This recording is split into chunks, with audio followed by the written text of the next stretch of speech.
अस्सलाम वालेकुम everyone. Saturday webinar शुरू करते हैं। Let me share my screen.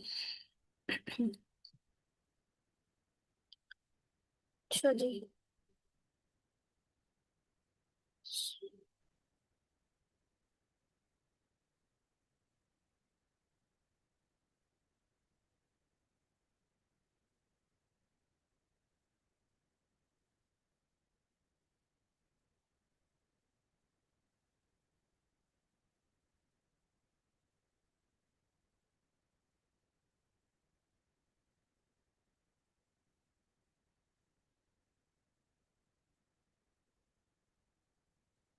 Sir मेरी स्क्रीन विजिबल है? Yes ma'am. राइट। सो आज का वेबिनार शुरू करते हैं। So my name is Muskan, one of the moderator of iCode group. और सैटरडे वेबिनार शुरू करने से पहले आईकोड ग्रुप का ब्रीफ से इंट्रोडक्शन। सो आईकोड ग्रुप का इनिशिएटिव सिलिकॉन वैली के टॉप इंजीनियर्स ने लिया है और आईकोड ग्रुप का मोटो है share learn and grow. ICode group पे हम अपनी नॉलेज दूसरों के साथ शेयर करते हैं, दूसरों की नॉलेज से लर्न करते हैं और एज अ कम्युनिटी हम एक साथ ग्रो करते हैं। सो आईकोड ग्रुप का मिशन क्या है? आईकोड ग्रुप का मिशन है एम्प्लॉयबिलिटी को इंक्रीज करना, हाईटेक स्किल्स जो मार्केट में इन डिमांड है स्टूडेंट के साथ उनको इंट्रोड्यूस करवाना, इंटरनेशनल मेंटर्स के साथ मीटअप कराना, हैकाथॉन और वेबिनार्स की शक्ल में।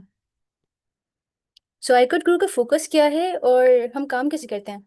तो आईकोड ग्रुप पे 20+ सेशंस पर डे रन किए जाते हैं और एक वीकली वेबिनार जिसमें हम सारे भी मौजूद हैं 9 PM सैटरडे वेबिनार, और 2 वीकली वर्कशॉप्स होती हैं स्टूडेंट्स की लर्निंग के लिए। Then Python for absolute beginners के मल्टीपल सेशंस रन करवाए जाते हैं डिफरेंट टाइम स्लॉट्स पे स्टूडेंट्स की लर्निंग के लिए। आईकोड ग्रुप प्रमोट करता है 100% free arts, GRE, Duolingo, TOEFL की प्रेप कोर्सेज ताकि हम इजीली फुली फंडेड अपॉर्चुनिटीज़ जो हैं वो ग्रैब कर सकें। देन आईकोड ग्रुप पे DSA, लीड कोड और इंटरव्यू रिलेटेड जो सेशंस हैं वो रन करवाए जाते हैं ताकि हम इजीली फैन को टारगेट कर सकें और हमारी प्रॉब्लम सॉल्विंग स्किल्स जो है वो बेहतर हो सके। इसके अलावा machine learning, data science, data analytics, GenAI जैसे कोर्सेज भी रन करवाए जाते हैं। इन तमाम सेशंस की रिकॉर्डिंग जो है, लेक्चर्स की रिकॉर्डिंग आईकोड गुरु के यूट्यूब चैनल्स पे मौजूद होती है और हम वहाँ से देख सकते हैं। इसके अलावा मजीद अपडेट के लिए आईकोड गुरु के FB पेज को भी विजिट कर सकते हैं। तो आईकोड गुरु की रिसेंट अचीवमेंट्स क्या हैं? आईकोड गुरु की रिसेंट अचीवमेंट्स में 700+ इंटरनेशनल अवार्ड्स हैं हैकाथॉन्स के और कोडिंग कंपटीशंस के। आईकोड गुरु हेल्प आउट करता है अपने स्टूडेंट्स की फुली फंडेड ग्रेजुएट एडमिशन्स को सिक्योर करने में all over the world, specially USA। Then iCode Guru help out करता है अपने स्टूडेंट्स की लोकल और इंटरनेशनल इंटर्नशिप्स और जॉब को सिक्योर करने में, क्योंकि हम जिन स्किल्स पे काम करते हैं डेफिनेटली जो स्टूडेंट्स के रिज्यूमे हैं वो आउटशाइन करते हैं और उनके गेट इन होने के चांसेस इंक्रीज हो जाते हैं। Then Harvard University, Stanford University, UC, Berkeley, MIT, हम सभी ने Tier 1 यूनिवर्सिटीज़ का नाम सुना है और आईकोड ग्रुप के स्टूडेंट्स की यहाँ पे भी काफ़ी अवार्ड्स हैं। तो हम देखते हैं। तो आईकोड ग्रुप से 259 टीम्स ने 9x9 पजल्स को सॉल्व किया, ना कि सिर्फ सॉल्व किया, ऑब्वियसली विन किया। CS50X पजल डे जो कि हार्वर्ड का कंपटीशन है, और स्टैनफोर्ड यूनिवर्सिटी का एक इवेंट होता है कोड इन प्लेस, जिसमें हमें एक मौका मिलता है कि हम इंटरनेशनल कम्युनिटी के साथ, इंटरनेशनल स्टूडेंट के साथ इंटरेक्ट करें और उन्हें CS106A बेसिक पाइथन का कोर्स पढ़ाएं। तो आईकोड ग्रुप के प्लेटफॉर्म से 240+ मेंटोर्स इस प्रोग्राम में सिलेक्ट हुए और उन्होंने इंटरनेशनल स्टूडेंट्स को पढ़ाया। Then MIT emerging talent program में आईकोड ग्रुप के 3 स्टूडेंट्स सिलेक्ट हुए, जो कि एक कम्पिटेटिव प्रोग्राम है। इसमें 8,000 पार्टिसिपेंट ने अप्लाई किया, 320 ग्लोबली सिलेक्शन हुई और अगेन 3 आईकोड ग्रुप के स्टूडेंट यहाँ पे भी सिक्योर कर गए fully funded track. Then 301 student from iCode group जिन्होंने पार्टिसिपेट किया गूगल कोड जैम में 2023 में, जो एक हाईलाइटेड न्यूज़ रही है सन 2023 की।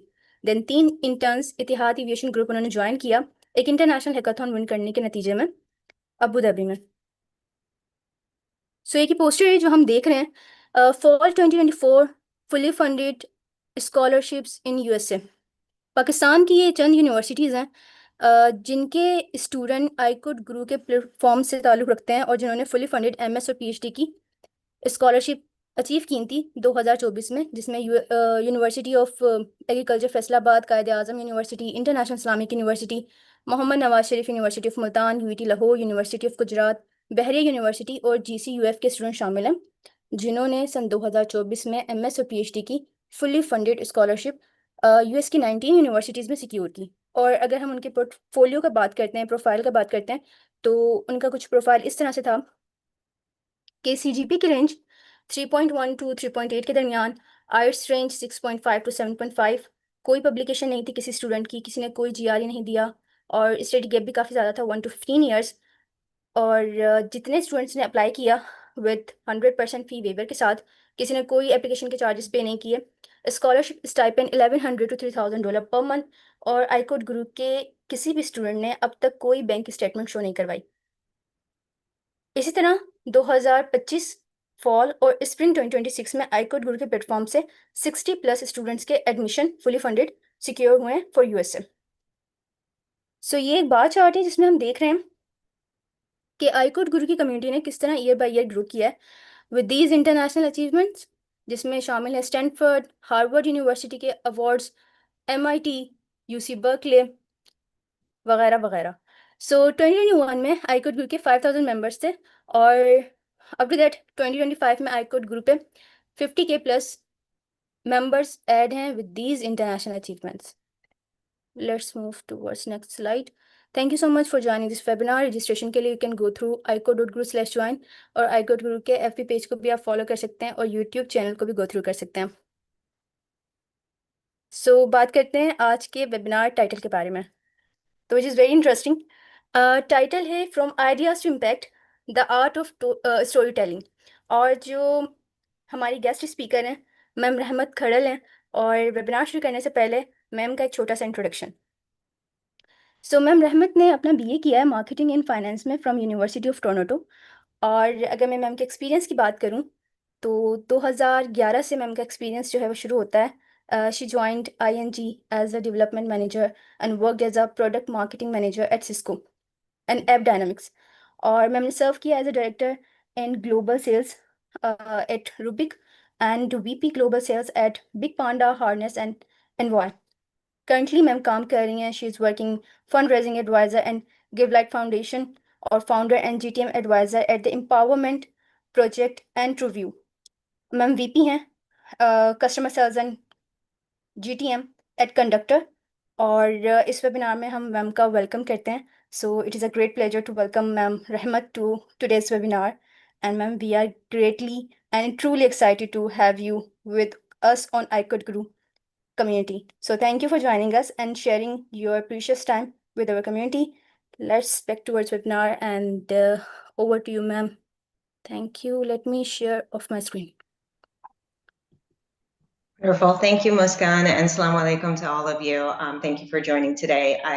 It's a pleasure and honor, honestly, to be a speaker here. I will be speaking in English because my Urdu is not very good. So if I'm speaking too quickly or say something that perhaps isn't clear, please let me know. But mashallah, I've looked at the profile of the students who attend these kind of webinars, and I think, mashallah, you guys will do just fine.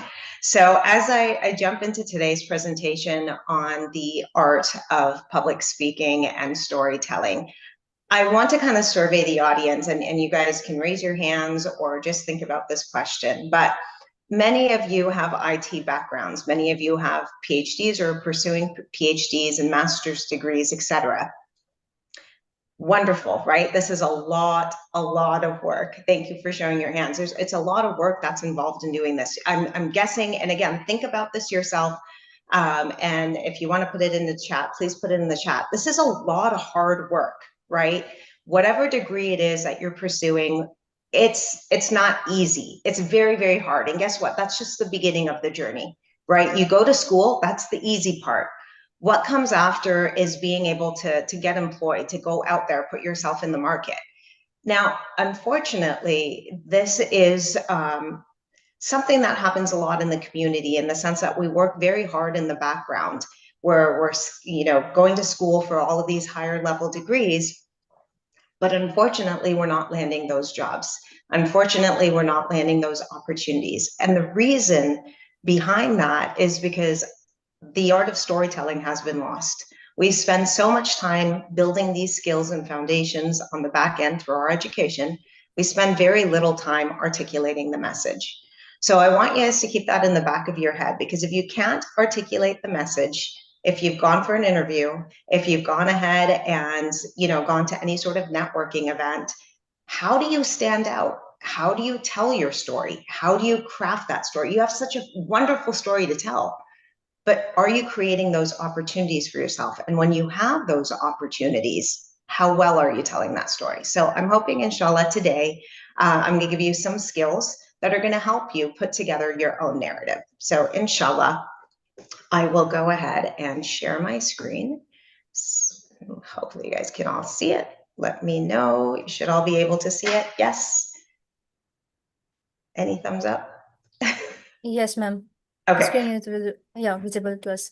Okay, awesome. So today we are going to be talking about the art of storytelling. So as we talk about the art of storytelling, I'm going to tell you guys a little bit about my story. My story, this article here, is a picture of me, and I have 3 daughters. Mashallah, I'll tell you a little bit about my daughters and a little bit about how my story got started. I fast tracked through university. I was born and raised in Toronto, Canada. I skipped 2 grades in high school. I skipped 9th grade and I skipped 11th grade. So when I was 16 years old, I started university. I was very much a go-getter. I never thought about getting married and having kids. That was the last thing that was on my mind. But alhamdulillah, when I was blessed with my first daughter, I felt like that was the best gift that I could ever have. But I had a little bit of a problem, right? I was very much into my career and I didn't know what I was going to do because I can't leave my firstborn by herself and go out there and pursue my career.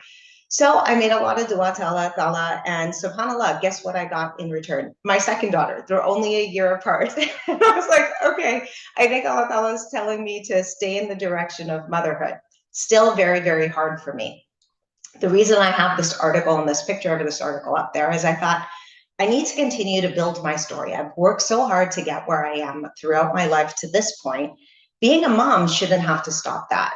We've got females and males on the call today. So I want you guys to think about this for a second. You have mothers, if you're a male, you've got mothers and sisters, right? And you see that the world is not equal for men and women, even in 2026. The opportunities aren't the same. So when you take a pause in life, sometimes you have to figure out, like, what can I do with this pause? How can I make the most of it? So my new product or service that I was selling was, guess what? Being a mom. This is the very first article that I wrote, and it was called The Art of Parenthood, Reinventing Being a Mom.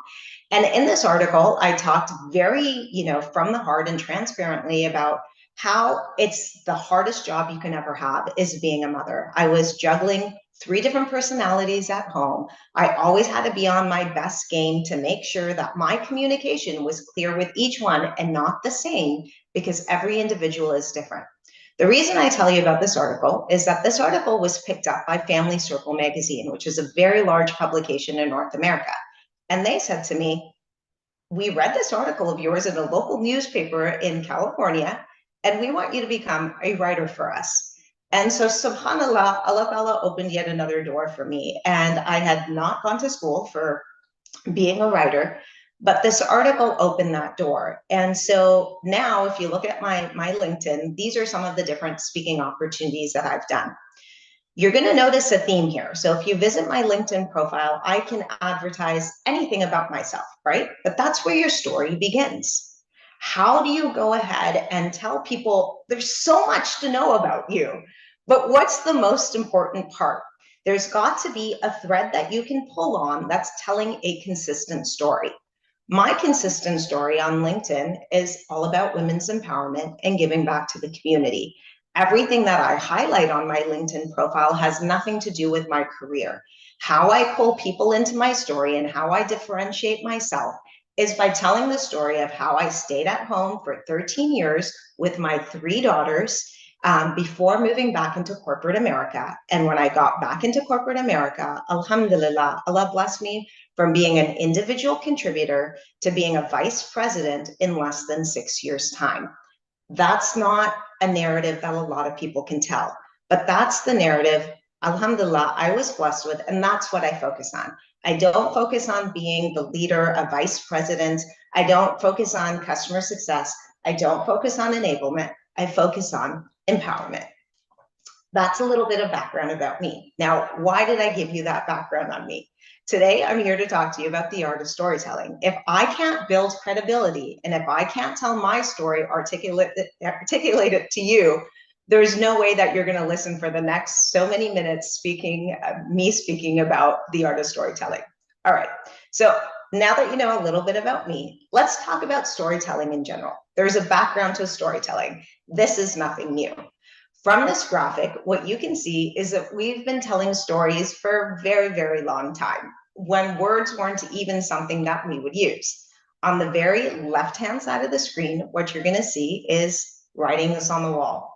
These are etchings that cavemen would actually put on walls to tell their story. Then we moved into the era, right, of books and being able to tell stories. If any of you remember being a child and having your parents read books to you, or if you happen to be a parent and you're reading stories to your children at night, stories are a part of our every single day life, right?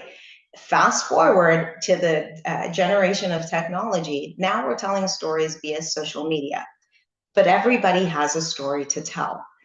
The unique part about this, and what I want you guys to really think about, is everybody every single day, has something important that they've done, and they will come home, come into a gathering, whether it's with friends, whether it's with family, and they're going to have to talk about how their day was.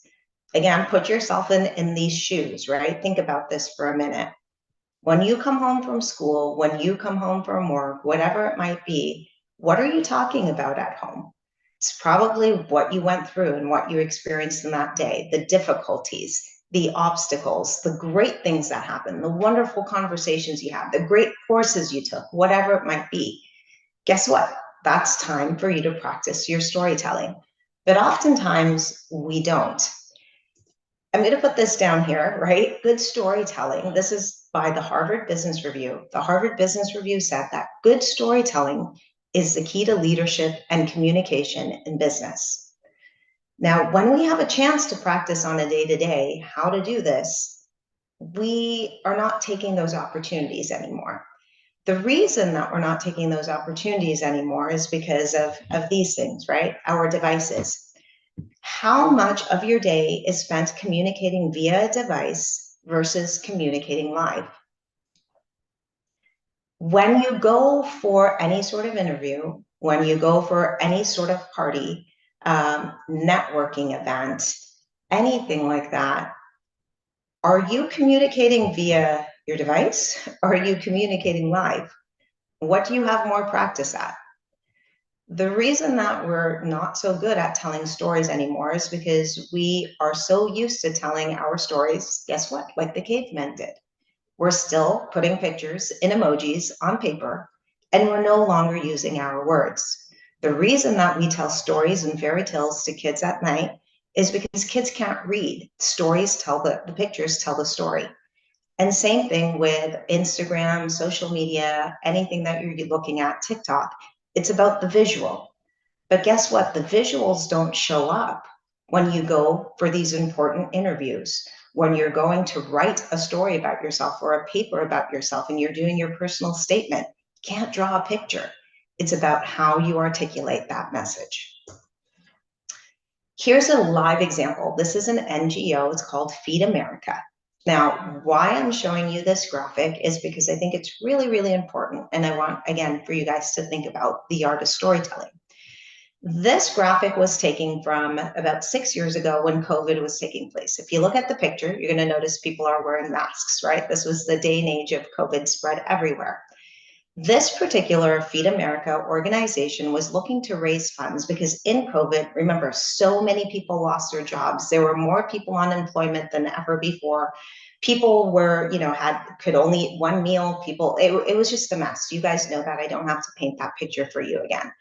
They ran a campaign, and on the left-hand side, you see these graphs. These graphs represent where their money goes, what's happened because of the pandemic, all of the different related risks. And they sent that out there to all of their different donors, right? To try to get people to give more money. We need more money. Well, they raised some money as a result of that. They said, we don't understand. People aren't giving the way that they used to. We know the economy is not that great. What can we do? What can we do differently? Instead of having these graphs and sending this out to their donors in parallel, I should say, not instead, in parallel, they created a story. And they said, instead of us telling the numbers of where our money goes, let's go ahead and tell a story about a family that's been impacted by COVID and job loss and everything else. When they told that story, guess what happened? Which campaign do you think raised more money? The one with the facts and the figures, or the one that told the story about the family? You guessed it. It's the one that told the story about the family, right? When we're telling stories, we're able to get to people's emotions. We can articulate and tell something from end to end that's relatable, right? Not only you're getting my emotions, you're making the story relatable to me. You're showing me how I can make a difference. You're making me compare myself to that family. Again, that comes down to the art of storytelling. Unfortunately, a lot of people are not using that anymore, right? We're no longer using that. According to Steve Jobs, he said that the most powerful person in the world is a storyteller. Do you guys agree or do you guys disagree? Let me know at the end of this presentation. So when we talk about storytelling being a lost art form, we talked a little bit about interviews. I don't know how many of you guys have gone for interviews, whether it's for jobs or whether it's for schools, promotions, right? You need to be able to speak well to get a promotion and say why you're so good at your job. Investment, if any of you are thinking about starting an investment, a startup, any sort of thing like that, and you have to go out there and you have to pitch your product, guess what? You can't just show pictures. A lot of people think, you know what? I've got a phenomenal demo. I'm going to show my demo and that's going to raise my funds. Guess what? There's 100 other people that have phenomenal demos as well. It's about how you articulate your message. Networking. How many times have you found yourself in, whether it's an opportunity like this, through Zoom or live networking, where there's hundreds of people attending an event, but there's one person, two people, three people that you want to meet, but guess what? Everybody else wants to meet them too. What's going to make you stand out?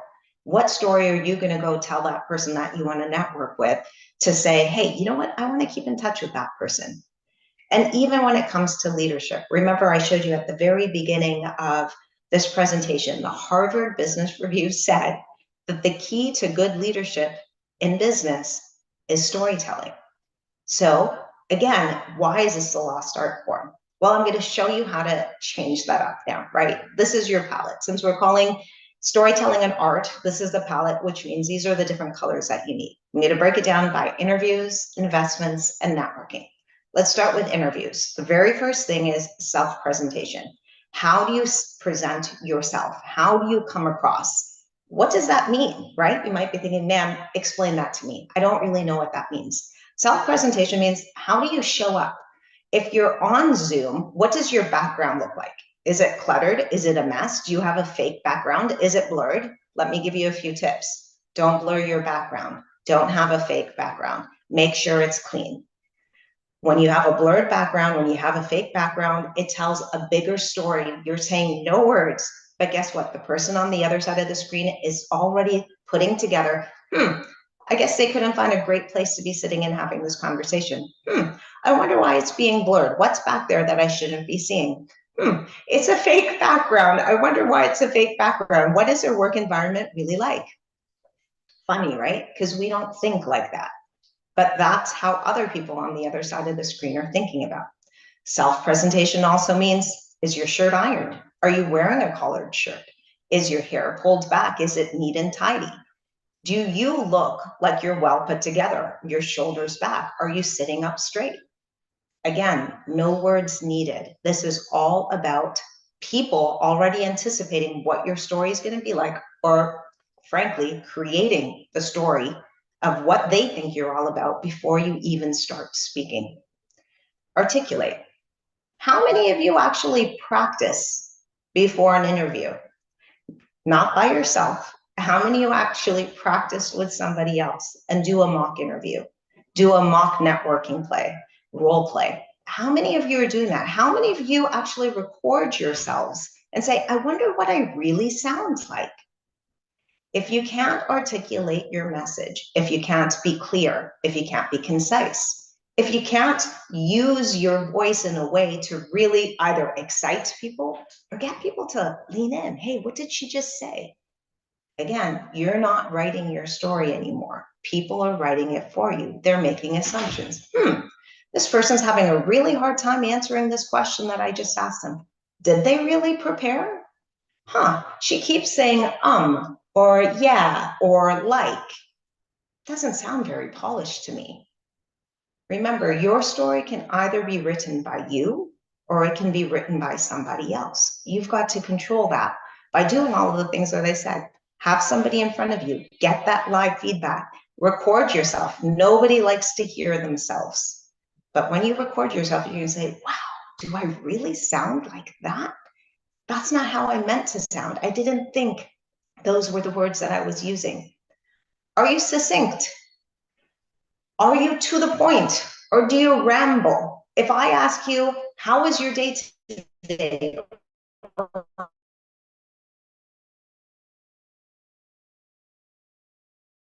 Giving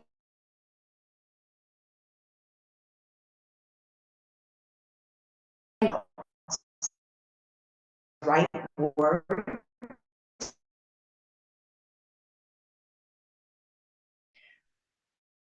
What's your end to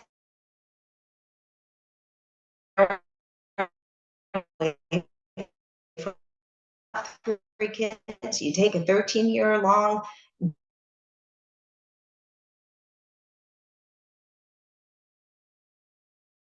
hour to do the same.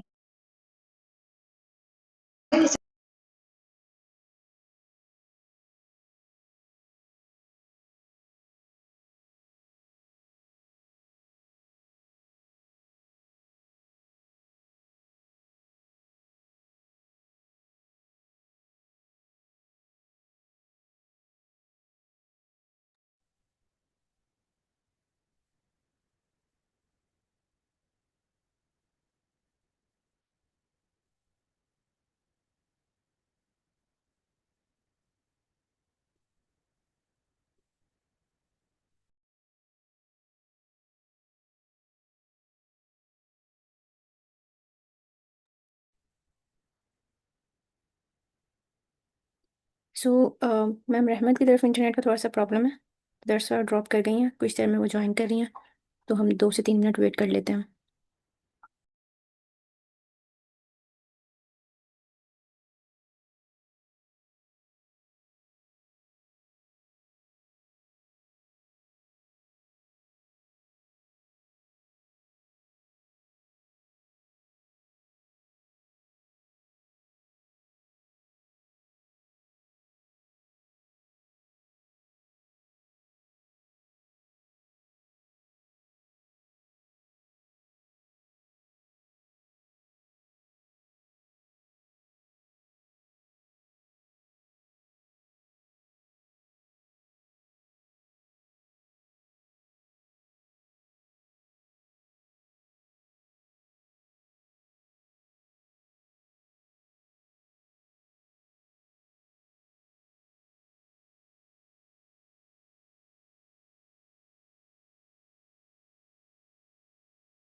All right, can you guys hear me okay now?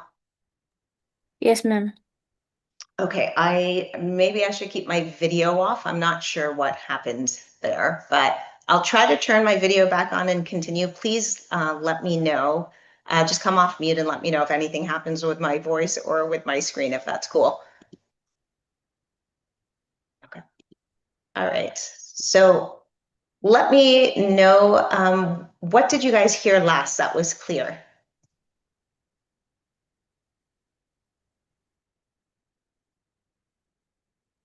Muskan, did you guys hear me talking about self-presentation and being succinct and all? Yeah, ma'am. We are on presentation part. Okay. All right. So the last thing that I was talking about for interviews here was the end-to-end narrative, right? So what is your end-to-end narrative? How are you telling your story? Does the story follow a clear, from the beginning all the way to the end? Are you saying the same thing? You don't want to start off any sort of interview or any sort of conversation presenting yourself in one way, and then at the end the person is confused about who you were because the story just isn't the same as you're pulling the thread. And at the very end here, it's value. What value can you bring? How are you different from all of the other engineers that they're interviewing or master students? What differentiates you? How do you stand out?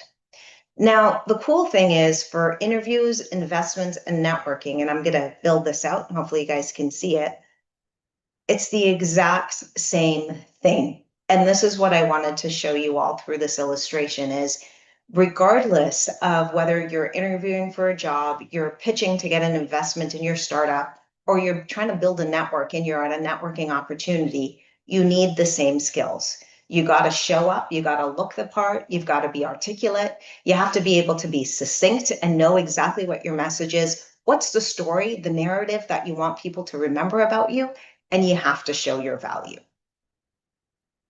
All right, so investing in the words that we choose. It's so important, right, for us to present ourselves in such a particular way. But a lot of times we're not actually investing in the words that we're choosing. We just speak. We don't practice. We don't think about it. We just get excited about the opportunity. We don't prepare for it. We don't choose our words wisely. And then we're no better off than we were before. So how do you actually craft your narrative? These are the 4 different things that you should be thinking about as you're crafting your narrative. Your audience, the structure of how you're going to be saying your words, the vivid details, can you bring a story to life, and having a strong message. So I'm going to break each one of these down for you now. So knowing your audience, do you actually have tailored content? Now, think about it from this perspective, whether it's an interview, you're going for a promotion, you're going for a networking opportunity, whatever it is your narrative, should it always be the same? No, right? Your narrative should change slightly based off of who it is that you're talking to. If you're speaking to a crowd, you're a very technical person, but you're speaking to somebody who's not very technical, you're going to lose them pretty quickly. It's about how do you translate your technical jargon into business value that they're actually going to understand. Super, super important. You can't be having the same content for multiple different types of people. So whether it's content that you're presenting, like this PowerPoint, or whether it's content about yourself, you have to think about what environment am I walking into? How am I going to tailor my message to resonate with the people that I'm speaking with? The appropriate language. So this is a really big one as well. A lot of times when we're with younger people, older people, people that are our same age, the way that we speak, whether we realize it subconsciously or not, it actually changes, right? When we're with younger people, guess what? Tone is a little bit more casual. When we're with people that are our same age, we don't actually think about the words that we're choosing. We just get each other, right? It's just through that body language. When we're speaking with older people, sometimes you want to be a little bit more respectful. Are we really changing the narrative? We do that holistically in our families, but are we doing that holistically when you're meeting with different people? So again, I'm going to break this down. You've got an interview. You've made it to the recruiter. You're speaking to the recruiter. The language that you choose with that recruiter should be, guess what? Super, super formal. That recruiter should know that you're serious about the job. The recruiter should understand that you're bringing that value. Now, as you move in and they say, great, you seem like a good fit, we're going to now introduce you to somebody that you would be working with if you got this job. Now, this person would be your peer in the role. Should your language be the same, or should it be language? Because if you come off super formal, and this is somebody that you're going to work with, they're going to ask that person, hey, did you think that Rehmat was a good fit, that she could be on this team? They're going to say, oh, she was a little bit formal. I don't know that she's a good culture fit. Again, the language that I choose with that person has to match the person that I'm speaking with. Then I meet a manager. It's the hiring manager. Am I going to be like, oh my God, I had such a good conversation with whoever could be my peer that I'm going to keep my language casual again? No, now I know that this is a person who's going to look at me and say, not only am I looking for a cultural fit, I'm looking to make sure that they understand the technology that we have. I'm going to make sure that they can bring value to our team. I'm going to make sure that they can collaborate and be a team player. Guess what? You need a mix of both, right? You need a little bit of that formality that you showed the recruiter, and you need a little bit of that casual person that you are, that you showed the person that could be a peer. But are we using the appropriate language? Super, super important. Building connection. Sometimes we get so formal in giving these interviews that we forget that we're actually just talking to another person. How are you building connections? Interview, networking, promotion, pitching. Let's go to pitching for a second. You have a wonderful product. You've got this great idea. You have a wonderful demo. You can even speak about it, but you haven't actually connected with the person in front of you. You just started pitching. You didn't even ask them any questions. You just said, guess what? This is what I have. This is my story. That person's thinking now, wow, that person was a robot. Are they memorable? No. Did they build any kind of connection with me? No. So how are we building those connections? Are you stopping and saying hello? Have you ever said, you know what? I'm standing in front of you. I'm about to ask for X amount of money into a vision that I just saw, a vision that I built out that I think is going to help the community. Let me tell you a little bit about that. This is the kind of person I am. I want to be helping people. I want to make sure that I'm using my skills and bringing the skills together to make a benefit for the community that's around us. I'm a really empathetic person. That person that's looking and deciding whether or not they're going to invest in your project, they don't care about your technology. They want to know who you are. But are you taking time to build that connection? So we've got to build those connections. You got to slow down, right? Even if you're in an interview, if you're going for a promotion, hey, you know what? I'm coming here for a promotion. I've been working with you for the last 3 years. I've learned so much from so many different people on this team. This is what I learned from this person. This is what I learned from this. I think I'm ready. I know I'm still not perfect. I know there's still a lot for me to learn, but I know how hardworking I am. And I'm hoping that you're able to see that in me as well. Now, again, when you're building those types of connections, people aren't like, oh, she just wants the job. She just wants the raise. She just wants the title. You're building a connection to say, listen, I'm working. I'm vulnerable. I know I'm not perfect. I'm letting you in. Now, let me in. Give me a chance. It makes a huge difference. Effective persuasion. This goes with building connection, right? How can you persuade somebody to hire you, invest in your project, or give you a promotion if you can't like really connect with that person? If you're not actually digging into the people that are in front of you, how do you persuade them? How do you get at people's emotions? Going back to the NGO family, right? That the NGO that was had that campaign around raising money for that family. What did they do? Effective persuasion. They told a story that was relatable, right? That's effective persuasion. When you are sitting in front of somebody and interviewing, and the recruiter says, well, how are you doing today? You know what? I'm doing great. I'm a little nervous. I've been prepping all week for this interview. You know what? I'm actually persuading somebody just by saying that. They're thinking, you know what? I'm not going to be so hard on her. She's already nervous. She's been prepping. She's telling me she's prepping for this meeting. Effective persuasion. Why should I go ahead and give you any sort of promotion? Well, the reason you should give me this promotion is because I've been able to deliver these 3 different projects. I've worked across several different teams in this organization.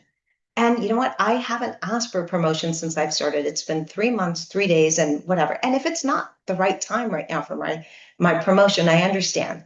But I also want to be very clear that I do have other opportunities. I'm not looking to leave. I love this company. I love this culture, but I also am thinking about myself. Now, a lot of people would say, oh, that's hard. Would you really say that? Because you're going to lose your job. No, because in the back, you're actually doing effective persuasion. You're getting people to say, she actually is a really good, team player. She actually really has done a lot. She hasn't been a hard person to manage. She's been here for 3 years. I haven't heard any complaints. She could be a churn risk. She might actually leave.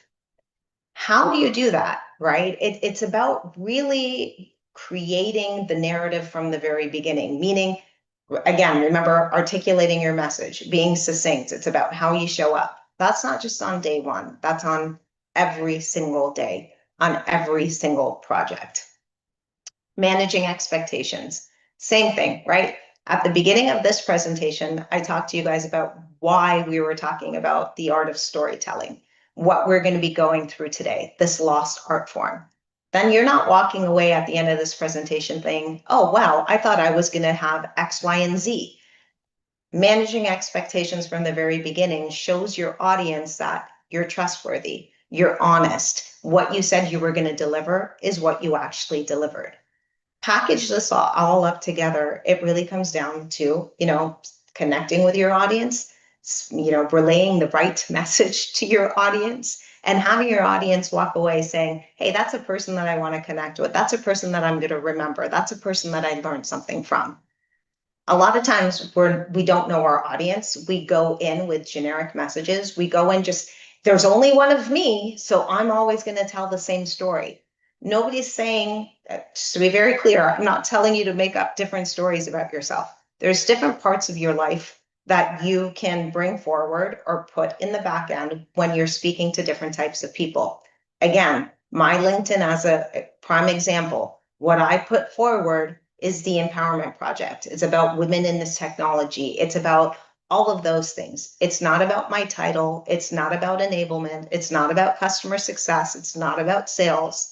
It has nothing. The story that I want to tell is that I'm here to empower other people. It doesn't mean I'm not all those other things, but it's about knowing your audience and the type of audience that you want. I hope that's clear. And at the end, if you guys have any questions around this, I will dig in more. Structure. Every good story has structure, a beginning, a middle, and an end, right? There's no difference there. You got to have clarity and coherence. You've got to have that audience engagement, and you have to have improved retention. Every time somebody speaks with you, they're learning more. They're listening and leaning in more, right? So what's a beginning, a middle, and an end to a story, to a structure? Remember I said during interviews, you got to have that end-to-end story. If you've got a beginning like, hey, how did you get started? Well, I was really interested in software engineering as a kid. And so I started taking these different courses. When I was in high school, I was exposed to whatever. Then I decided that I was going to pursue my degree in engineering.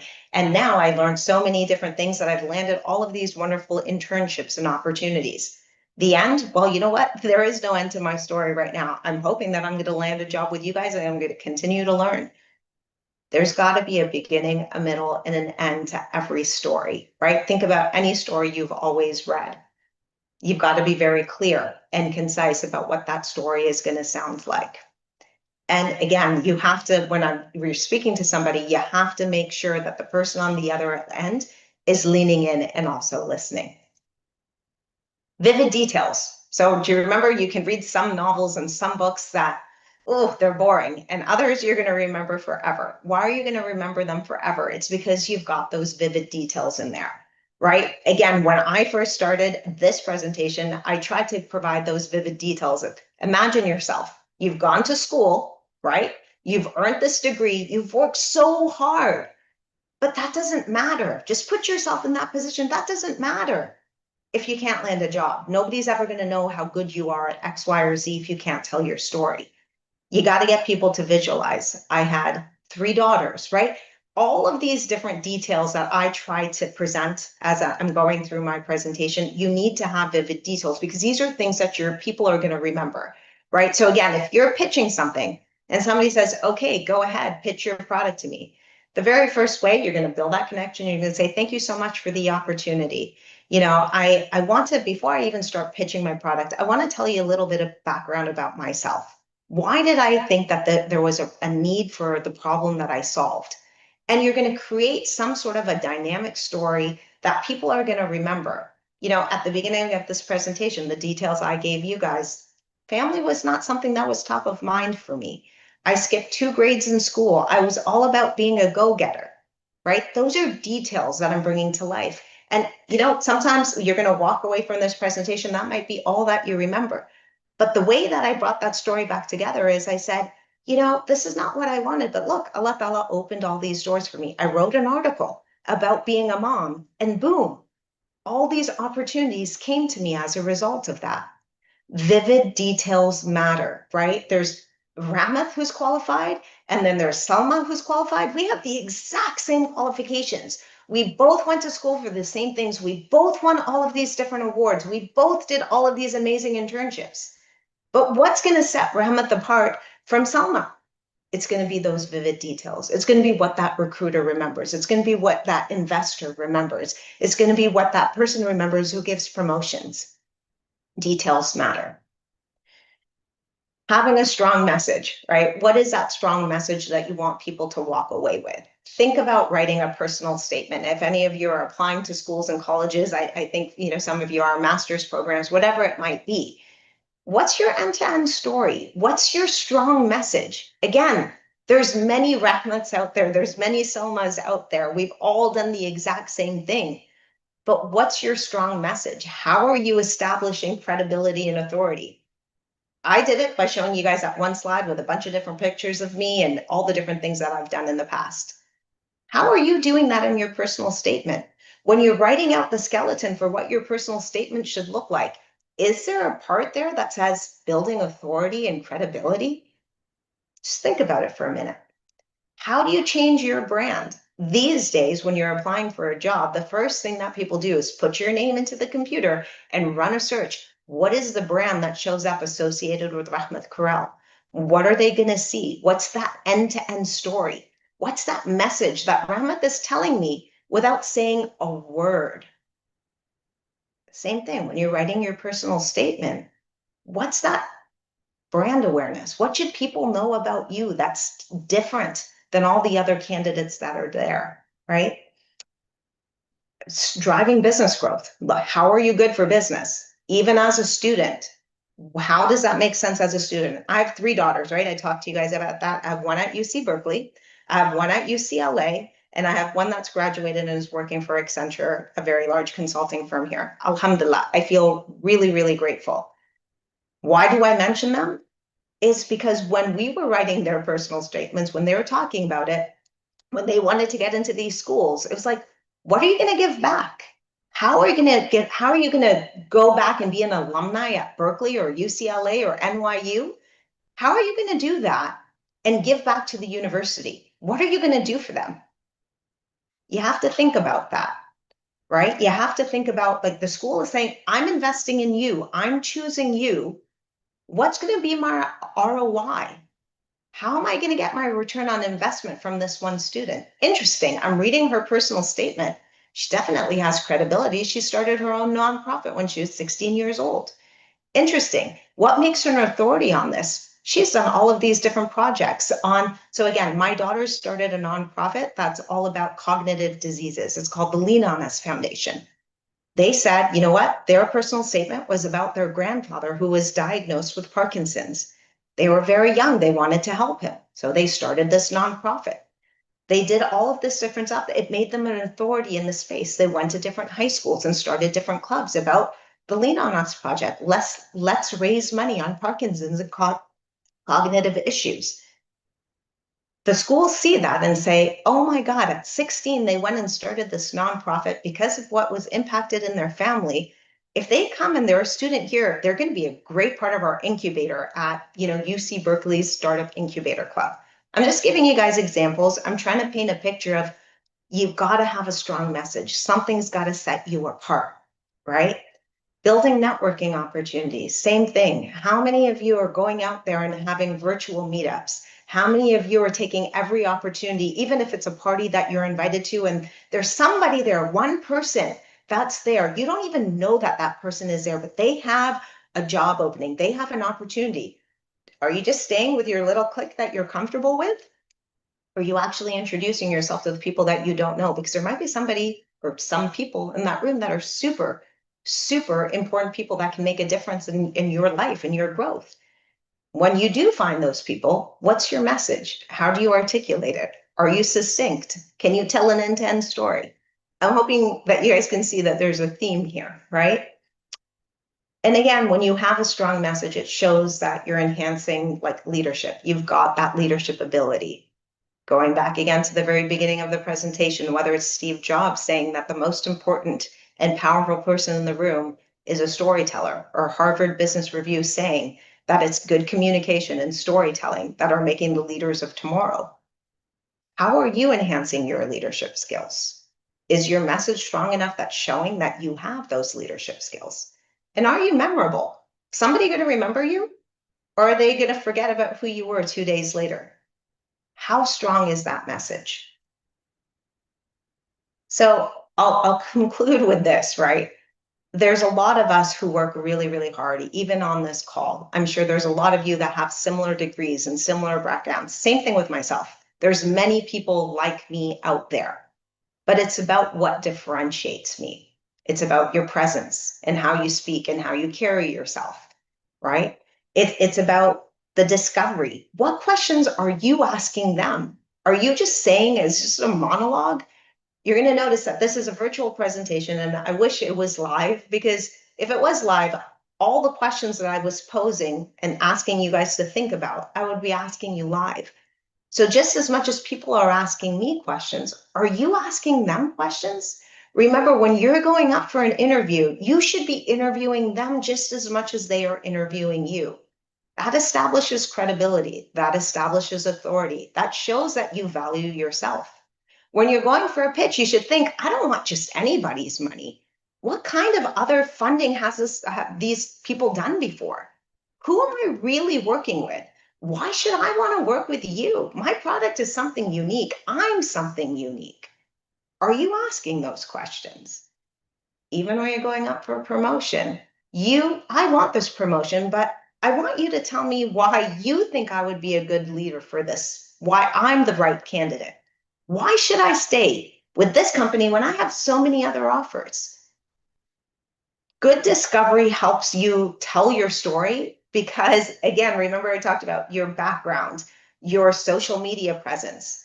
A lot of what you say comes from the questions that you ask. A lot of how you are perceived is based on the types of questions that you're asking them, not just on how you're answering those questions.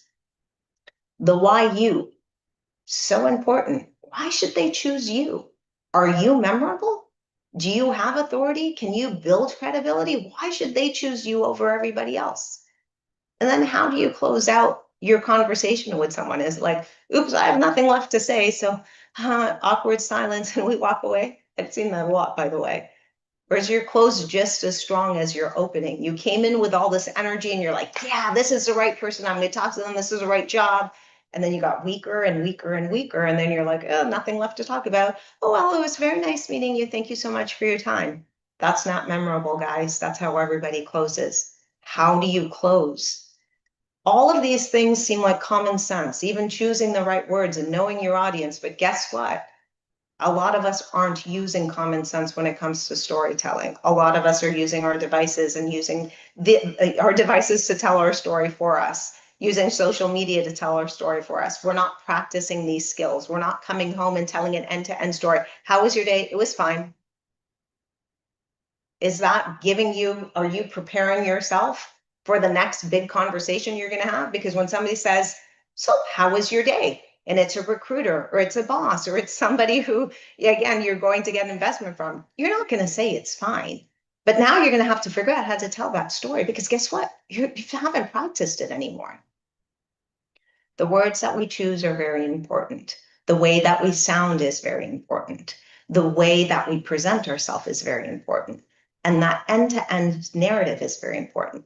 Now, either you can control your narrative or somebody can write that narrative for you based off what they see and what they perceive. So I started off the presentation by saying, Steve Jobs said that the most powerful person in the world is a storyteller. But if I was to ask you, who's the most powerful person in the world? It's the person who actually controls the narrative. That could be you if you're the storyteller. Thank you. That's all I've got for you guys. If there's any questions, I'd be happy to answer them, inshallah.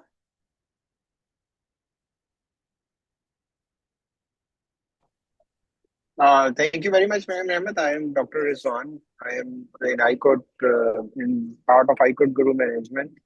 I live in San Jose, so I work at Broadcom as a senior principal engineer. So it was great having you. It's a very focused, a very great talk, and I have been in industry for about 20 years now. But there are many things that I learned from your talk. So I'm really grateful that you prepared and you came to this forum and guided these hundreds of students who are here. And I'm sure they will benefit a lot from this talk. So thank you very much, ma'am, for Saturday morning spending that much of time with us. We really appreciate that. Thank you. No, thank you so much, and wonderful. Thank you for the opportunity, Brother Rizwan. Assalamu alaikum, Rehmat. This is Amir Khan from ICOT Guru's leadership team. I think this is the most important subject you delivered today. The way you delivered it was really a wonderful storytelling as well from your life. Because this is the most powerful tool, I think, in whole of the career of any person who's living in this world. I really appreciate the way you conducted and the way you transform the people. Because storytelling is definitely the most important capital for any human being, because there is a human, there is emotion, and there is storytelling, because nobody can get out of this equation. It was really a wonderful session, I think, and students should learn a lot from you, a lot from your story as well.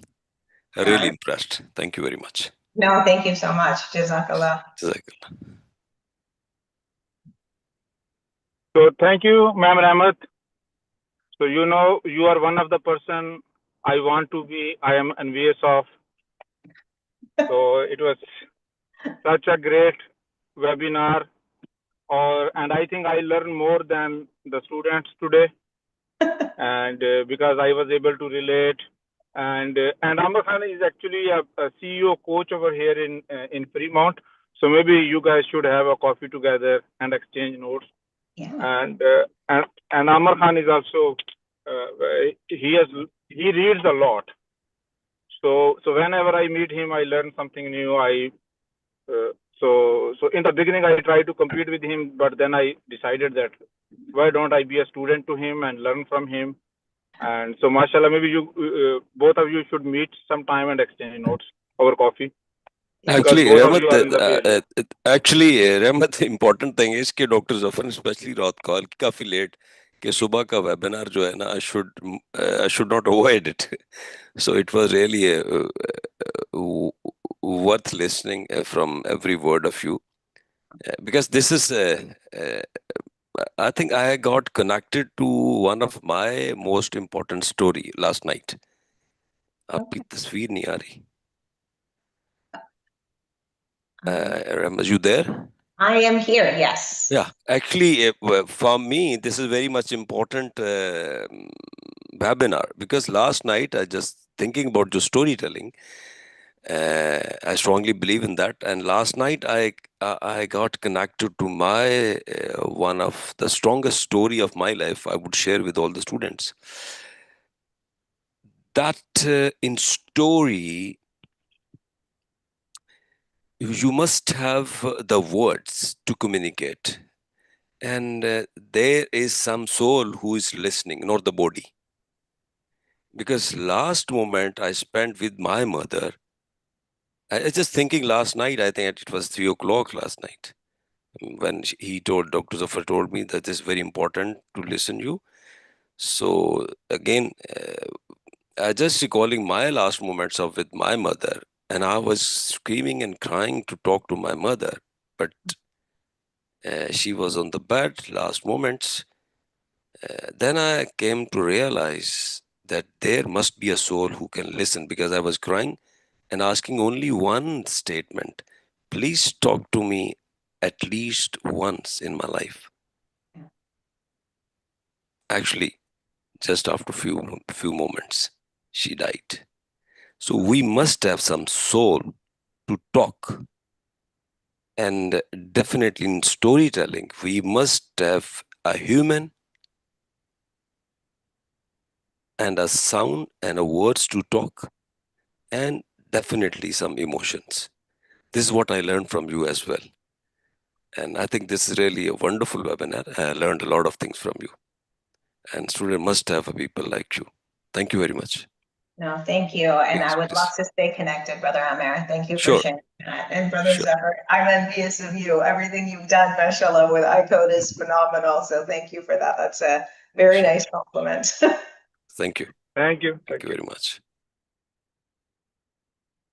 So thank you so much, ma'am, for this insightful session. Let's take let's take the question, if you allow, so we can take their audience questions. Yeah, absolutely. Ma'am Iza Fatima ma'am question आप कर सकते हो.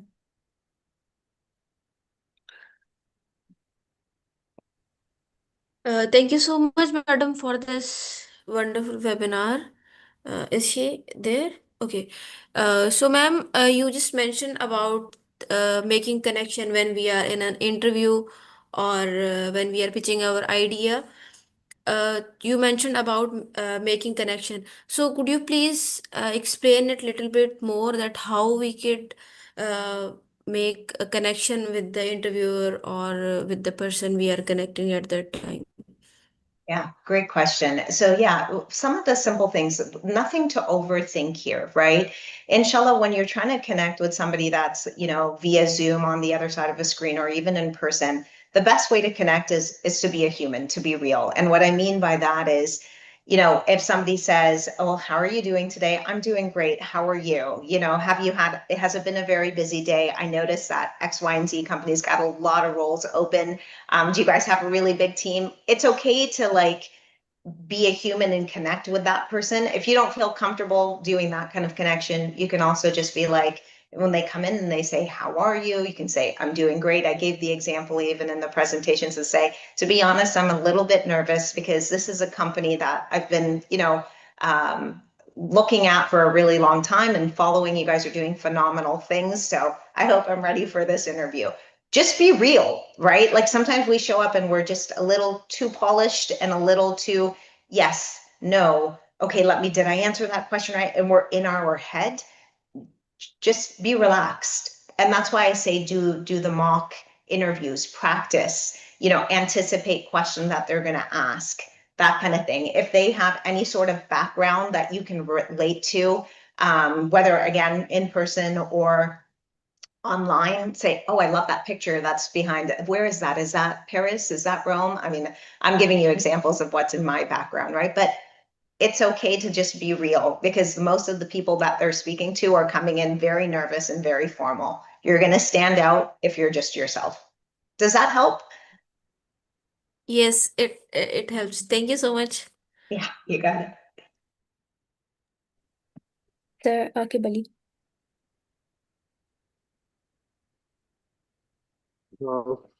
First of all, thank you very much, Ma'am Rahman. And today I learned something new that even I didn't consider about that. How, if you are preparing for any interview or job, then you are actually telling a story and you need to know about the other person as well. So my question is that how can we acquire the skills in daily habits to be a storyteller, because it is a long process.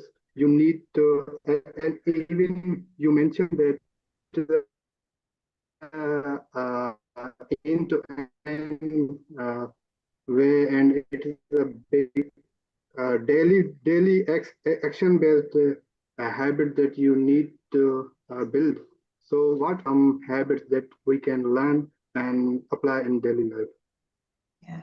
Another great question. So I love this question. I would say, one habit that you can do every single day is making sure that every conversation that you're having has an objective to that conversation. So what do I mean by that? If you get up in the morning and the very first person that it is that you're speaking to is a parent or a family member that's in the house, it's kind of like, okay, you know what? This is what I want to find out. This is my objective, is to see what my wife, my sister, my mother, my brother, what they're up to today. So how many times do you get up and say, good morning, salam alaikum, what's your day like today? What are you planning to do? Now, it sounds simple and it sounds easy. The hard part isn't asking the question. The way you become a good storyteller is listening to the answer. So they're going to say to you, this is what I'm planning on doing today. Oh, I have to meet with falana, I have to do this and that. Choose one thing that they're saying that you think is most important to them or that stands out to you and ask more. Why are you meeting with such and such person? Interesting. You haven't really seen them for a really long time, have you? The reason, and it might sound strange to you guys, but what happens is when we think about storytelling, we're just thinking about the talking component. And that's really what we focused on today. There's a whole other component, which is listening and hearing. And so whether it's with the interviewer or whether it's with anybody else, really hone in on what is being said and what can I pull off of what they're saying to me to continue the conversation. Because remember, there are awkward pauses. When there's empty silence, it takes away from the conversation. So when we become an active listener, right, that's when you can continue the conversation. And guess what? That also helps build connection. So in your day-to-day, you have to make an objective, say, hey, I'm going to talk to whoever's in my house or whoever the first person is. This is what my objective is going to be. Listen to what they're planning for. And for me to come up with another question that's going to matter to them. It's going to, honestly, it's going to create an engagement. When you have an engagement, much easier to tell a story, much easier to practice that skill. Does that help? Yeah, If it doesn't, you got to yeah, tell me. that sounds really important. And you need to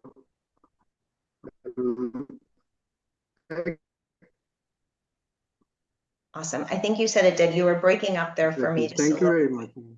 Yeah, you got it. Sir Mohammed Salim. Assalamualaikum, ma'am. Walaikum assalam. Firstly, thank you so much for having such great session. Actually, ma'am, I have a question that sometime I have a problem. For example, when someone asking any question, suddenly question, for instance, asking any address or location name, I often fail to provide concise or organized answer. How can I overcome this problem? Thank you. Yeah, that's a great question as well. So being succinct, I think the way I would recommend, Mohammed, for you to overcome that is start recording yourself. So if you know you can't be succinct and you know that these are the types of questions that are coming up, honestly, like we have our phones, they have the recording voice recorder memo on there. Just start recording yourself. Like, how did I answer that? Then practice, listen, and say, I should have answered it this way. It's about consistency. So you can't just do that once. You have to keep doing it repeatedly. Listen to yourself, correct yourself. Listen to yourself, correct yourself. It's just changing the way that our brain works because it becomes habitual. If we always answer something in the same way, it's hard to change that. So it's equally, you have to be consistent to say, I'm going to keep recording how I sound. I'm going to keep fixing it.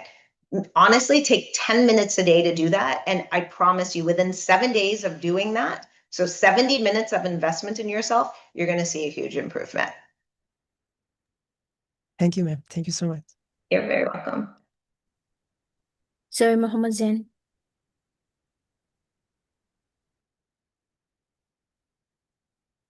Assalamu alaikum, ma'am. Firstly, thank you so much for the very insightful session. I actually have a couple of questions. Firstly, if you were to go for an event where there's actually a workshop happening regarding, let's say, any topic, for example, project management, and you know there will be senior leadership and senior executives who have much more experience than you would be there, but you're not really sure about having much time to connect with them. So, how do you exactly utilize the very little windows in between the sessions to sort of connect with them? And how do you sort of maintain that connection in the hopes of learning from them, getting mentorship, or maybe getting um, further opportunities for yourself? And second question would be, I notice in your profile, so you've worked across a wide variety of roles and industries. I just wanted to know, was it sort of planned as such, or looking back, were you more open to exploring new things earlier in your career, and how did it sort of pay off in the long run? I'm asking because I myself have been working across a couple of industries. I'm roughly 4.5 years in the industry. I graduated back in 2021, so I'm just trying to understand at what stage do you actually decide and pick up a line and specialize in that? Yeah, both great questions. So I'll start with your first question about the networking and maintaining and having short windows of time to meet with people. If you have a list ahead of time, Mohammed, that talks about who's going to be at the event, and there's 6, 7, 10 people, whoever that are going to be at the event, and there's no way that you're going to be able to speak to all of them, or that they're going to be able to speak to everybody who is there, connect with them via LinkedIn. The very first thing, even if they don't connect back with you, even if you have a short window of time, you can say, Assalamu alaikum, my name is Mohammed. I had connected with you on LinkedIn. Perhaps you remember me or you don't, but I just want to let you know that I've put a LinkedIn request out there. Know a little bit about them, right? I think that's, again, when we're talking about being memorable, about making yourself stand out. A lot of people just go up and they get mesmerized that there's so many different mentors or leaders in here that I want to be connected with. I need to go talk about me. Don't talk about you. That's the biggest mistake. Talk about them. People love that. Look at their LinkedIn profile, very much like you did with mine, right? But when you're going up to somebody in person and you say, I noticed that you recently posted this on LinkedIn, and I want to say it was phenomenal because it has nothing to do with you. You're going to stand out. They're going to say that person is interesting. He took an interest in me, read what I put out there, and tried to have a genuine conversation. Let's just say you can't do that because there's so many people trying to gain interest. Do the same thing via LinkedIn. Send that connection request. This is my 2 cents. I don't put a note with the connection request. I actually leave it open, let that person connect with me. When they do connect with me, I then find something that we have in common, or that I saw that about their post that they did. And I'll say, I just want to say, thanks for being connected. Loved your article on X.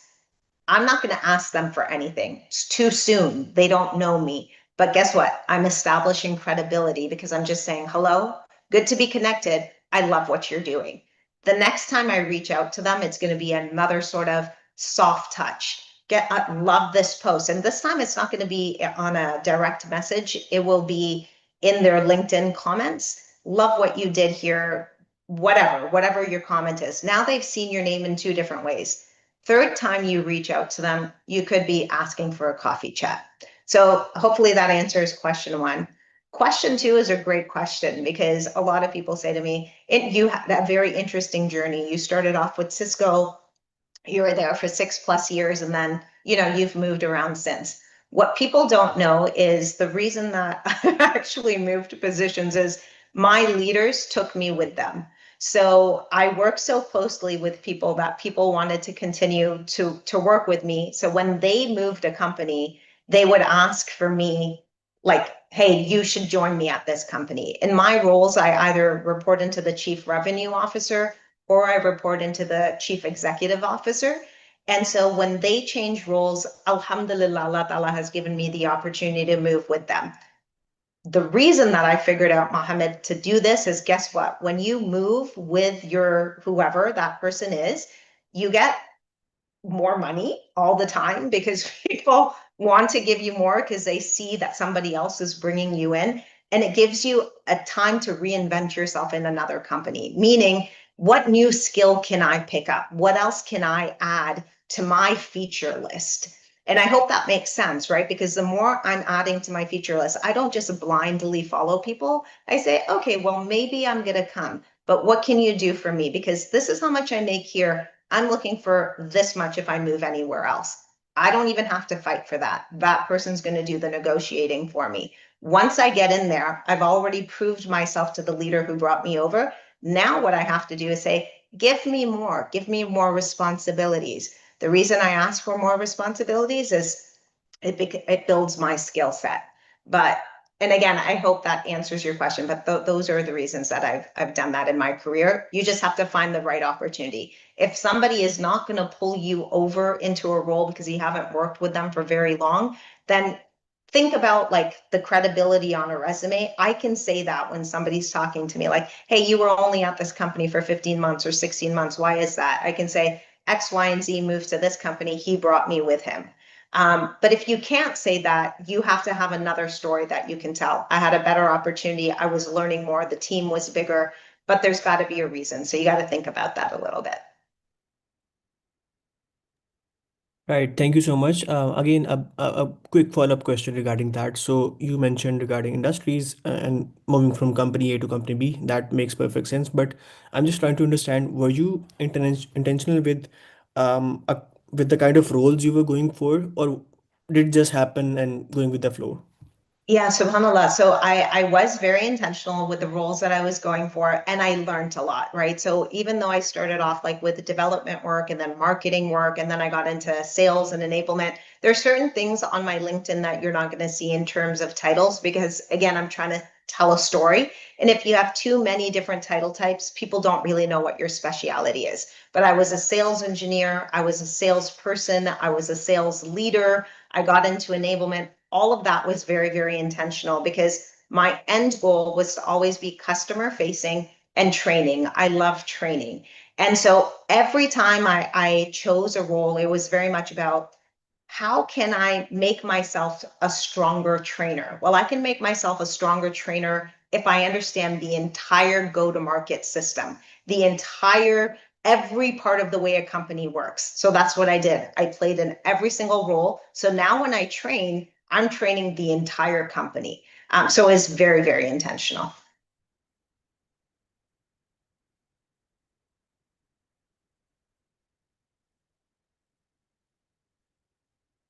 Cool. Alright. Yeah. Ma'am Hina Arshad ma'am आप अपना question कर लें. Am I audible? Yes ma'am. Assalamu alaikum, ma'am. This was a great webinar. It was very insightful. So I have a couple of questions. Like you talked about controlling the narrative. So how can we continue doing that, especially when we are faced with a negative situation, especially in like corporate environments? So sorry, especially in what situation, Hannah? And Walaikum Assalam.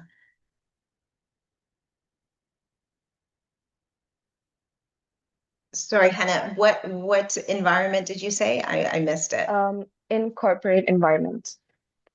Yeah, so how can you control your narrative in corporate environments? It really comes down to, again, how you're presenting yourself. So, and we can dig in a little bit if you know you want more clarity on what I'm about to say, but the narrative is the types of projects you're taking on, the types of roles, how you're collaborating with other people, if you're taking opportunities. So in corporate America, a lot of people don't take part in ERGs, right? The employee resource groups. You should always be a part of an employee resource group, or you should start your own. That helps control your narrative because, again, every company I've been at, I've either started or have been a part of the Women in Tech organization. I've always created a Muslims in Tech ERG or joined a Muslims in Tech ERG that I was a part of. All of those actions, again, don't require me to speak. It's through my actions that I'm creating my narrative. Same thing with how I show up in meetings. Am I quiet? Am I passive? Am I showing up prepared? Do I speak up when I don't disagree with something? Do I back somebody else up? It shows that I'm a team player. So every action, like how I said, choosing the right words, choosing the right opportunities matter, because sometimes even if we're not the speaker, our actions are telling our narrative for us. Let me know if you want to dig into any of that, Hannah. Yeah, I get that. But for example, if you're faced with a negative situation and I still want to control the narrative of how I am as a person, because you know the other person could be riling me up, how do I do that and still control the narrative and not let the other person influence it? Yeah, 100%. Great question. Sometimes in corporate America, that definitely happens where people are trying to paint a different picture of who you are versus who you actually are, right? And so a lot of the times we go on, and it's human nature to go on the defensive, all right? If you go on the defensive, you're actually, proving that other person right. It's better to not go on the defensive, but err on the side of caution and be more like, I'm sorry you feel that way. I'm sorry that's how I've come off. And show again through your actions and your word that, you're not going to bring yourself down to that person's level by saying negative thing about them or by defending yourself with words. Defend yourself through actions. And I think, from an Islamic perspective, if you think about how Rasulullah sallallahu alaihi wasallam was, or how any of the Sahabis were, I mean, listen, it happened to them all the time. Their names were dragged through the mud. Islam was dragged through the mud. It wasn't about retaliating. It wasn't about putting up a defense system. It was like, think what you want to think, but I'm going to behave the right way. And people can judge me for who they see, not what you're saying. So just keep that in the back of your head. Yeah, that pairs up. One last thing, what books do you recommend for like if I want to consistently build on these skills? Yeah, subhanAllah, and I'm looking at my bookshelf to see if I have those. I might have them. Hang on 1 second. Yes. So from a corporate perspective, I'll give you a couple of corporate books, but these are from when I'm talking about building character, creating your narrative. SubhanAllah, these are 2 books. You guys can still see me, I'm hoping, because I'm going to hold them up. So this is one book. It's called When Hearing Becomes Listening. It's by Mikhail Ahmed Smith. And this is a phenomenal book about how, from an Islamic perspective, the way that we hear people, the way that we see people really affects the way that we should be communicating with people. And it's phenomenally written. Even though it's an Islamic book, believe me, you can bring this into corporate America. I've taken a lot from this. The other one is called With the Heart in Mind. It's also by the same author. This is also a phenomenal book, also Islamic perspective, but I'm telling you, these Islamic books are books that you can use in corporate America. This is talking about the human psyche and how you figure out how to communicate with the human psyche and how to handle, when things are being negatively said about you or you're in tough situations. How does the mu'min actually handle that? So I know it sounds like I'm giving an Islamic lecture, but believe me, these books help in corporate America. Also keep in mind that books written by non-Muslim authors have, said that Rasulullah sallallahu alaihi wasallam was the most influential person in the world. There's a reason for it. The name of the first book is When Hearing Becomes Listening. Yeah, so it looks like somebody got that there. Both of those are phenomenal, phenomenal books. From a corporate perspective, if you haven't already read Freakonomics, read Freakonomics. It's a great, great book. It talks about skills as well. Read the preface of the book. It almost sounds like it was written by a Muslim author. So Islam has a lot of wisdom in it. We think that it's just from how we practice as Muslims day to day, but I promise you, bring that into your corporate life, you're going to see a world of difference of how you're perceived and how you handle situations. Yeah, thank you for answering all my questions. Have a good day. Allah Hafiz. Allah Hafiz. Great, ma'am. Ma'am Ariba Abid.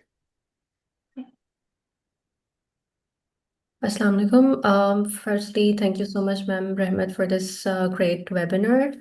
Okay, I have a question about situations when we're doing short conversations with someone. Oftentimes, while listening to people, when we're like conversating with people, we're advised to stop thinking about what we're going to say next in the conversation and instead listen to the other person, like be a better listener, right? And I read books a lot and listen to podcasts on different topics as well, including communication. And there's one thing I keep hearing from communication experts, including Win Jiang, if I'm pronouncing his name right. I think you might have heard of him or you might listen to him. He's number one world communication expert. And he says that you need to understand the thought process behind what the other person is saying. Try to understand their psychology so you can relate or connect with them better. But when we're beginners in communication, we often have a lot going on in our mind. Like, like, oh, am I saying the right thing? Am I standing the right way in front of this person? How can I ask a good question next? and we start rehearsing sentences while we're conversating. So how do I like listen to this person better? So with all of this going on in our mind, how as a beginner we can do all of this together? Okay, so Walaikum Assalam, Reba. Wonderful question. This is going to sound silly, but I mean it in the most serious way possible. We are not beginners. We've been speaking since we were 1 or 2 years old. Okay, so I sometimes we make things more complicated than they need to be. Speaking is not complicated. The reason that speaking has become complicated and the reason that we're in our heads and thinking about how am I standing and what am I going to say next and we're not listening, all of those things come from lack of confidence, right? They come from the lack of confidence in ourselves. I always tell my students that, listen, when you are going up for a presentation and when you're speaking to somebody, you should always feel a little bit nervous. But if you're an expert in your space, then there's nothing to be nervous about in terms of the content, right? If you're a phenomenal engineer and you're about to go speak to somebody else who's an engineering leader, you know your stuff. Don't get in your head. Don't overthink it. You're good at what you do. Same thing when it comes to speaking and conversing with somebody, right? You know yourself. You know how to converse. You know how to have conversations. This is not the first conversation. This is probably the millionth conversation in your lifetime that you've had. Stop judging yourself. Stand in front of stand in front of somebody. Be vulnerable. Be yourself. What's going to create that engagement is going to be how you lean in and how you listen to them. To your point, you're not going to be listening to them if you're in your head and thinking, what am I going to say next? Am I standing straight? Does my hair look okay? Da da da da da, whatever it might be. Nope, none of that matters. All of that is superficial. What matters is, what did that person just say? How can I pull on that thread? How can I continue the conversation? So you're not a beginner. I want everybody who's still on and still listening to know nobody's a beginner at speaking. We've been doing this our entire lives. Guess what? You were probably an expert speaker when you were just 5 and 6 years old, because you know what? Kids are great at telling stories. Kids are great at asking, but why? That doesn't make sense. Tell me more. How come I can't do that? They're great at discovery. As we get older, we become self-conscious. Stop being self-conscious. You're good at what you do. You know how to speak to people. You've been doing it your entire life. Just get out of your head. Wonderful answer. Wonderful. I really appreciate. I think, Ariba, this is the very important secret she has told you. And for all of us, it's a great learning. We should be ourselves and strongly believe in ourselves. Wonderful answer. I really appreciate it. Very comprehensive. Yes, sir, you're right. Indeed, that was very helpful. Thank you so much, Sir Amir Khan and Ma'am Rehmat. Ariba, thank you as well. Very welcome. Right. Sir Najmi Hassan. Assalamu alaikum. Am I audible? Yes, walaikum assalam. Okay, first of all, I'm super amazed how you presented all these things like OMG, super fascinating. And my question is that how to hook someone? I'm not sure if you have like I joined late, but if you can briefly tell me how to hook someone, a professional, and specifically I'm reaching out professors in USA. So how to hook them and how to maintain that hook throughout the meeting, throughout the presentation. If you can just share these. Yeah, Thank you so absolutely. much. Yeah, you're very welcome. So I would say the best way of hooking someone is honestly by not having a monologue, right? And not having the conversation be about yourself. It's about discovery. We call it two-way value. So you're giving value and you're taking value, right? That's one of the big things that you have to remember is when you're speaking to a professor, it's like, well, what value are you bringing them? Right. And it goes back to the presentation where I talked about establishing credibility. When somebody looks at you holistically, what do they see? Do they just see another X, fill in the blank in terms of whatever your education is? Or do they see a hard worker? Do they see somebody who is, strong, somebody who's a good collaborator, somebody who's a good writer. Again, I'll use myself as an example. If you read my LinkedIn recommendations, there's a theme to those LinkedIn recommendations. It's about, alhamdulillah, the way people see me is when I join a team, I make other people on that team better. Now, why does that matter is when somebody else is speaking to me, they say, well, if we hire her, we're actually investing in the entire team we already have, because everybody says she comes in and she makes people better. So that's a value that I'm bringing them. Then again, remember, I mentioned this earlier, when somebody is interviewing you, or when you're also interviewing that person, meaning, is this really the type of professor that you want to be working with? What are you gonna get out of that relationship? How is it gonna benefit you? So the way to hook them is making sure, number one, that both people in the conversation are getting value. You're presenting yourself in such a way, not just through your words, but through your actions that are present on LinkedIn or any social media that tell your story. And by asking them good questions, right? Like in sales, when I'm training salespeople, I always say, don't go and try to sell anything. Show people that you're an expert and they need you. You don't need them. There's lots of them out there. There's only a few of you that have this amazing thing to help them out. It's no different in any conversation. You're that amazing thing. You're that asset that's going to bring them value. Be able to articulate that without selling yourself, by asking them questions, by being engaging, by showing them through your actions, by what other people are saying about you in your recommendations. People don't come into conversations and interviews blank. They know the person in front of them. They've done their research. You have to do the same. Let me know if that answers your question, Najmi. Super, super good. It really answered what I actually maybe needed. Yeah, thank you so much. Thank you so much. You're very welcome. Okay, Sir Arslan Said. Ma'am, first of all, thanks a lot for your webinar. Ma'am, it was very engaging and valuable, ma'am. I like it and also learn a lot.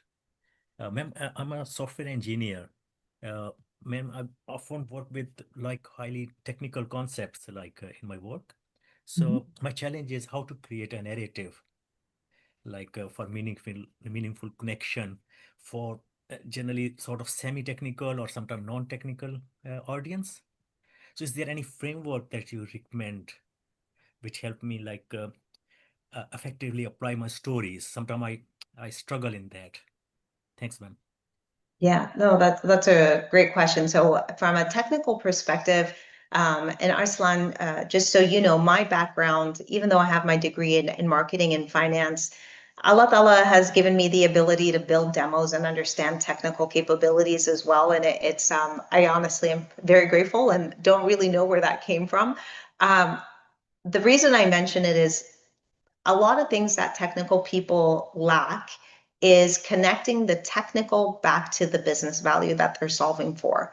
And so I'm not going to give you a framework. I'm going to give you something, a practical tool that I want you to use. As a software engineer, as you're working on different parts of the software delivery lifecycle, let's just say you're working on a certain component of that, think about the problems that you're solving, right? In the sense of, don't think about it like, oh, I'm building this part of the software delivery cycle and it's going to really help with chaos testing. I'm just making that up as an example. If they can do chaos testing, how is that going to help the business out? The reason I'm bringing this into play is chaos testing, for instance, is going to help the business out because it's going to help them plan for, an overload on particular consumers, right? That are consuming the information on a Black Friday or a big sale day. Chaos testing is going to help what's going to happen with POS systems when people are scanning their credit cards or whatever it might be. If you can articulate from both the technical perspective and show them like, hey, I'm building this out, or this is the team that I work on, but I understand the bigger strategic initiative behind it and why it's important, you're going to stand out. Most engineers can't do that. So the framework is think about how your daily work that you're doing day in and day out actually impacts the business and the bigger strategic initiatives. Leaders would love that and would love to have that conversation. Hey, I've got this team, you have me on this project, we've come down, our MTTR has been reduced by X amount, which means this is how it's going to translate on the business side. Does that make sense, Arslan? Yes, ma'am. Yes, it really. Thanks a lot. Thank you. Yeah, you're very welcome. Sure, ma'am. Aisha Arif. Assalamualaikum, ma'am. First of all, thank you so much for your this brief presentation, and this is exactly what the team of ICON Guru is doing here to help the students from Pakistan. Basically, my question is not about presentation or meeting with the professor. I have a question like, as a woman in tech, which factors or which sections can strengthen my profile, or which skill set should I include in my profile to begin my MS? And my second question is that, fortunately, after like cracking some successful interviews with the professors and by taking done impression, I applied some in some universities, and after securing like multiple admissions, still I am unable to secure the funding. I have taken some insights from Dr. Zafar a while before, but I want your recommendations that which factors can make me a successful candidate to secure funding, because you know that we are from Pakistan, and assistantship is something like that is crucial for us in to like survive in United States. So please answer this question. Yeah, and if I understood your questions correctly, Aisha, it's about one, how to get more involved and how to show your involvement in women in tech on LinkedIn. And then two, you've had great interviews and stuff with professors, but how do you secure funding to come to America? Is that correct? Yeah, thank you. Okay, so yes, I think they're both related, actually, Aisha. I think, for women in tech, the way to get involved in women in tech opportunities is one, to be connected with other women who are, leaders in women in tech. So whether it's myself or anybody else, and I'm putting it out there, if there's anybody I can introduce you to in my network, happy to introduce you. So also, there's a lot of different women in tech groups out there, right? So if you've looked at the groups function on LinkedIn, search specifically for women in tech groups and join all of them. Try to stand out in those groups so you can be a speaker, right? When you have a platform, if you're posting about things, it makes a really big difference in how you're perceived. Then you can use that angle to get funding to come to the States. So it's kind of like you've got all the qualifications, you've had these interviews, but what's going to set you apart? Well, maybe it's these women in tech opportunities, right? So join groups, look for speaking opportunities, look for writing opportunities, be very active on LinkedIn, and build your brand as a women in tech ambassador. And I think, inshallah, that should contribute or help secure some funding. And I'm happy to connect with you on LinkedIn and dig in and learn a little bit more about how I can help you there, inshallah. Thank you so much, ma'am. It's a great program. Yeah, you got it. All right. Thank you so much, ma'am. It's 1.5 hours have been passed. So, ma'am, if you have any question, if you have any time, so could we ask some more question? Otherwise, Dr. Zafar, Dr. Rizwan, Sir Amir are with us, and we would like to take a participant questions. Yeah, I could probably take one more question, and then I'd probably have to drop if that's okay. Sure, ma'am. Thank you. Yeah. Sir Sayyid Ali.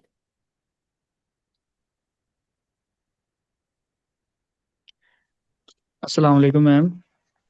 First of all, your presentation and discussion are really very valuable and insightful for all of us.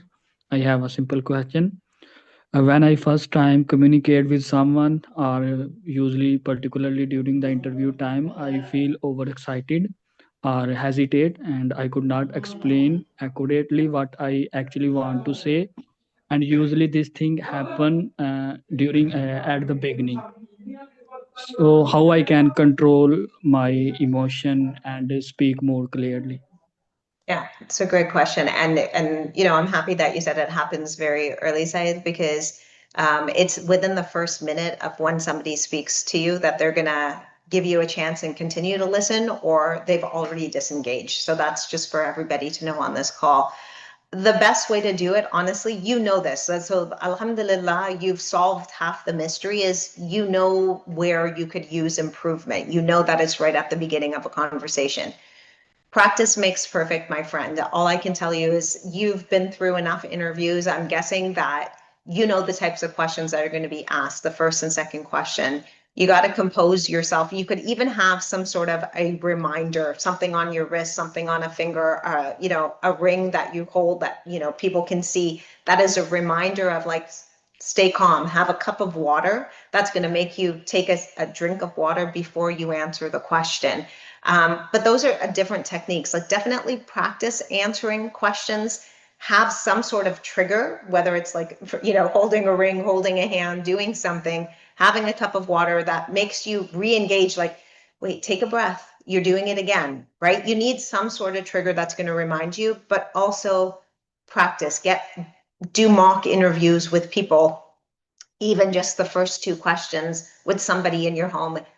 Do it if you don't feel comfortable doing that. Do it with yourself, record yourself. You guys have heard me say this a few times. It's very important to understand what we sound like so we can fix it.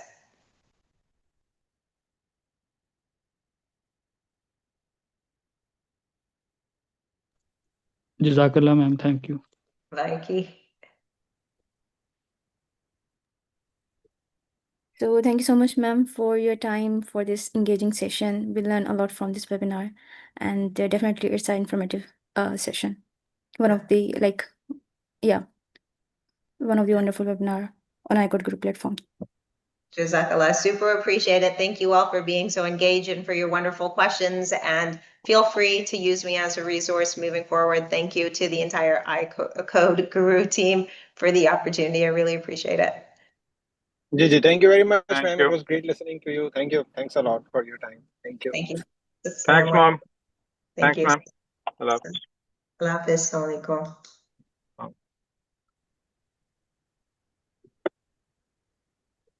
जी माशाल्लाह ये इतना जबरदस्त webinar था कि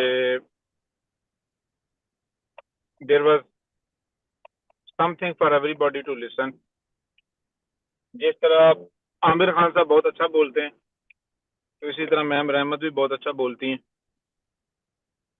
and ये लोग उस category में हैं जो जिनसे बात ना भी करनी वैसे बंदा सुनता रहता है, because they speak so well. We enjoy their thoughts, we enjoy their speaking, and that's how powerful it is. और ये थोड़ा सा नॉन टेक्निकल वेबिनार भी था, तो आई होप कि आप लोगों को कुछ ना कुछ एवरीबॉडी हैज लर्नड। और मेरा ख्याल है अगर इसी तरह के सिमिलर क्वेश्चन है तो Aamir Khan is the best resource to answer. तो अदरवाइज क्या कहते हैं, मैं और डॉक्टर रिजवान भी हैं यहाँ पे। जी जी बिल्कुल। और जो मैम बातें कर रही थी ना, स्टोरी क्रिएशन, और this is something which people charge thousands of dollars, right? यहाँ पर जब लोग कॉलेज में एडमिशन ले रहे होते हैं ना, there is one thing called college counselors and they charge $10,000, $12,000 to make you ready for the college. आपके हाथ में तो ग्रेड्स होते हैं ना, that's in your hand. College counselor और these people can not help you in getting grades, but other things, right, जो जिसपे हम इतना सारा काम करते हैं। हम क्यों आप लोगों की एसओपीज पे इतना सारा काम करते हैं, right? So that we create a story, we bring something which stands you out. और मैं अक्सर कहता हूँ कि अगर आपका प्रोफेसर ने आपकी एसओपी पढ़ी है and he doesn't remember you, then your SOP is wrong, right? He or she needs to remember you के admission बाद की बात है, but he should remember कि मैंने एक SOP पढ़ी थी and there was a student and I was really impressed by his struggles, by his achievements, by her caliber, right? तो ये चीज बड़ी important है। और मैं तो ये कहता हूँ, you guys are lucky कि आपको ये प्लेटफॉर्म मिला हुआ है जहाँ पर ये चीजें इस तरह करके करवाई जा रही हैं। Otherwise, if you go out, you can find similar guidance, but with with lot of money. अब जिस तरह मैम कह रही थी कि उनकी 3 बेटियां हैं and they went to UC Berkeley and UCLA and UC Berkeley are the top schools, right? इस साल UC Berkeley को 3 नोबेल प्राइज, नहीं 2 नोबेल प्राइज मिले इस साल UC Berkeley को, और overall UC system has 70+ Nobel prizes, right? Pakistan के पास 2 हैं और टेक्निकल एक ही है, और वो भी पाकिस्तान में नहीं मिला. The professor was in Italy at that time, right? So that's how you understand these systems. तो वो जो स्टोरी क्रिएशन वाली बात मैम ने की थी और किस तरह आप कनेक्ट करते हैं, that is very important. और यही हम iCode गुरु पे यही करने की कोशिश करते हैं, right?